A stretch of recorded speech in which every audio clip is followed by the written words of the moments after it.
Ce soir, on va tous se prendre pour Indiana Jones, fille ou garçon. On va partir en toute simplicité à la recherche du trésor de Toutankhamon. L'expo vient à peine de commencer à la Villette et c'est déjà un immense succès. Forcément, il y a de l'or à profusion et on voit l'histoire avec un grand H se dérouler sous nos yeux. C'est une pure merveille. On va en parler avec nos invités spécialistes. Florence Quentin, bonsoir. Merci d'être avec nous. Vous êtes égyptologue, journaliste et vous publiez ce livre Dans l'intimité de Toutankhamon, ce que révèlent les objets de son trésor chez First. Et à vos côtés, Christian-Georges Schwenzelt, bonsoir. Bonsoir. Et merci d'être avec nous. Historien, spécialiste de l'Orient des mystiques. Alors la dernière expo sur Toutankhamon, c'était en 1967 en France. Et jamais une exposition depuis n'a battu un tel record de visiteurs. C'était 1,2 million de Français qui sont allés voir cette expo. Et ce qui ressemblait à ce qu'on voit non, pas finalement. Du tout, ils étaient totalement, ils n'avaient pas les cheveux longs ou des l'air des foulards moins beau, moins vigoureux. Alors, on a la momie, donc on peut comparer son corps, son visage à ce masque par exemple, ce masque d'or. C'est un dieu vivant sur la terre, donc il est idéalisé. Partout il est idéalisé, Pharaon est idéalisé.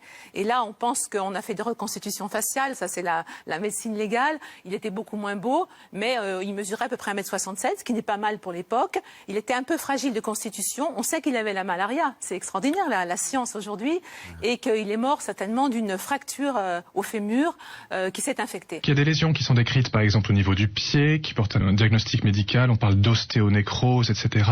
Mais les produits d'embaumement qui ont été déversés sur la momie de Toutankhamon étaient trop chauds manifestement, notamment le bitume, et étaient également en trop grande quantité. Et au niveau des extrémités, on sait que ça peut abîmer les os, la peau, créer des lésions de nécrose post-mortem, et donc ça peut en imposer pour un faux diagnostic. Donc malheureusement, ils ont fait un examen radiographique simplement, ils n'ont pas examiné au microscope, ils n'ont pas fait de microscopie sur ces restes, et c'est fort dommage parce que le diagnostic, il est très superfétatoire. C'est-à-dire, par exemple, quand le directeur des antiquités égyptiennes dit que Toutankhamon avait une maladie génétique osseuse. C'est faux tout simplement. Les pieds sont abîmés, mais on ne sait pas quelle est la cause exacte de ces lésions au niveau du pied. De la même façon, quand il dit que Toutankhamon et une partie de sa famille avaient la malaria, avaient le paludisme, c'est tout à fait vrai, mais il présente ça comme une cause vraisemblable de décès. Et là, nous ne sommes pas d'accord, parce que énormément de gens en Égypte ancienne étaient porteurs du paludisme, et ils avaient d'ailleurs ce paludisme, ils l'attrapaient dès la plus jeune enfance.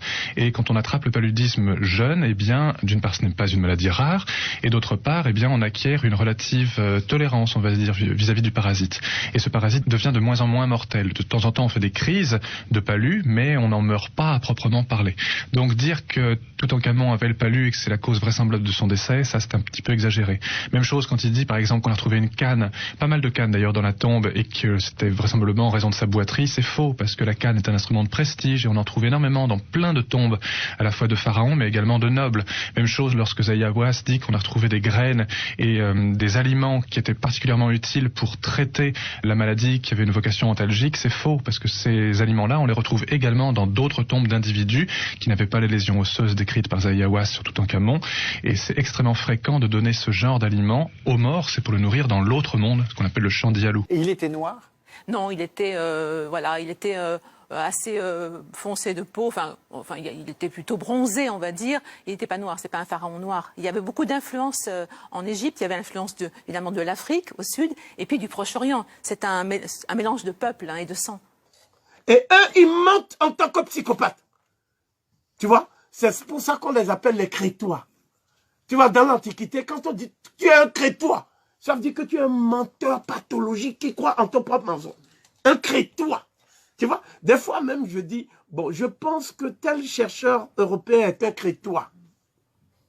Et il me répond, non, je ne suis pas crétois, je suis suisse. J'ai dit, tu sais même pas ce que ça veut dire crétois. C'est que tu mens au point que tu ignores que tu mens. Hein? Nous, on ne fait pas ça quand même. Et de toute façon, il ne faut pas être impressionné. Il faut cesser d'être, même si on lit les livres, hein, même, bon, coupons la poire en deux, lisons leurs bouquins, tout sur l'Afrique, d'accord. Mais il faut peut être impressionné. Tout est faux dedans, d'un bout à l'autre. Donc, les livres là, bon, je ne veux pas les nommer, vous les connaissez, mais lisez parce qu'ils sont au programme, achetez parce que c'est l'environnement, mais je vous garantis qu'il n'y a aucune parcelle de vérité dedans. tous les livres africanistes écrits par des africanistes français, italiens, portugais, espagnols, anglais, hollandais, c'est faux d'un bout à l'autre. C'est du mensonge. Ce sont des crétois, c'est-à-dire des menteurs qui savent qu'ils mentent, mais ils mentent quand même. C'est ça un crétois. Ils sont tous crétois. Ils mentent. C'était moi quelqu'un qui dit que voilà, mais sur l'Égypte, le cas est bien précis. Sur l'Égypte ancienne, l'Égypte pharaonique, qui était africaine et nègre. Cette Égypte n'est même pas en Afrique. Elle est méditerranéenne, elle est au Proche-Orient. C'est des choses qui valent même pas un sou. Et qu'ils étaient bruns, les femmes étaient jaunes, et les autres étaient en rouge, et que n'importe quoi. Même quand l'ADN dit ceci, même quand la biologie moléculaire dit ceci, même quand les témoignages anciens disent ceci. Voilà. Mais c'est faux, mais c'est la falsification de l'histoire. Moi, je ne sais pas pourquoi on lirait leurs bouquins. Et aussi des manipulations, soi-disant reconstitution du visage de Toutankhamon, du corps de Toutankhamon, toutes les falsifications auxquelles cela donne lieu, mais surtout une nouvelle stratégie qu'ils ont mise en place. C'est ce qu'on appelle une manipulation médiatique de masse. N'est-ce pas? Parce qu'il y aura une émission planétaire qui va ouvrir cet événement où on va inviter tous les égyptologues qui falsifient l'histoire de l'Afrique sans dire un mot sur Cheikh Anta Diop. Parce que dans la bibliographie, ils ont mis tous les livres sauf les livres des Africains. Comme d'habitude. Et aucun Africain n'a été invité non plus dans le grand débat qui aura lieu sur France 2.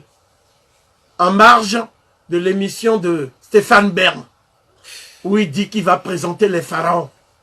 Donc il y aura un grand débat qui va durer, figurez-vous, 4 heures. C'est dire l'importance du patrimoine de vos ancêtres. Pour ces gens-là, au plan pécunier et au plan aussi du prestige. Donc il faut aussi que médiatiquement, on commence à avoir aussi des stratégies pour contrer la falsification. Parce qu'elle devient une falsification de masse. Ce n'est plus quelque chose pour les étudiants de l'école du Louvre. C'est devenu maintenant quelque chose pour le monde entier. Et sachez que si on présente ça, on va faire un Mondiovision au Cameroun, en Centrafrique, parce qu'on va relayer seulement là-bas, au Bénin, sans contradicteur. Sans contradicteur. Donc j'attire votre attention sur l'extrême importance de ce genre de méthode de falsification historique de masse. Voilà. Quand Zahir Awaz dit que Toutankhamon est le fils d'Akhenaton, et pour nos auditeurs comme ça, alors comment on pourrait se représenter Akhenaton ? Eh bien, comme un homme normal, tout simplement, mais un homme à peau noire. N'oublions pas que les Égyptiens avaient une peau noire dans l'Antiquité. Ils l'ont toujours un petit peu maintenant, mais ils l'ont perdu au fur et à mesure des passages des populations sur le sol égyptien. Mais le peuple égyptien, je déteste cette expression négroïde parce qu'elle a des connotations raciales lamentables. Malgré tout, c'est une réalité biologique. Il faut vraiment s'imaginer les individus égyptiens antiques comme ayant une peau noire, beaucoup plus que maintenant. Nous sommes en compagnie de Philippe Charlier, paléopathologiste, spécialisé en anatomopathologie et en médecine légale. Alors cette paléogénétique dont on parle, c'est une science, j'ai envie de dire, en plein essor.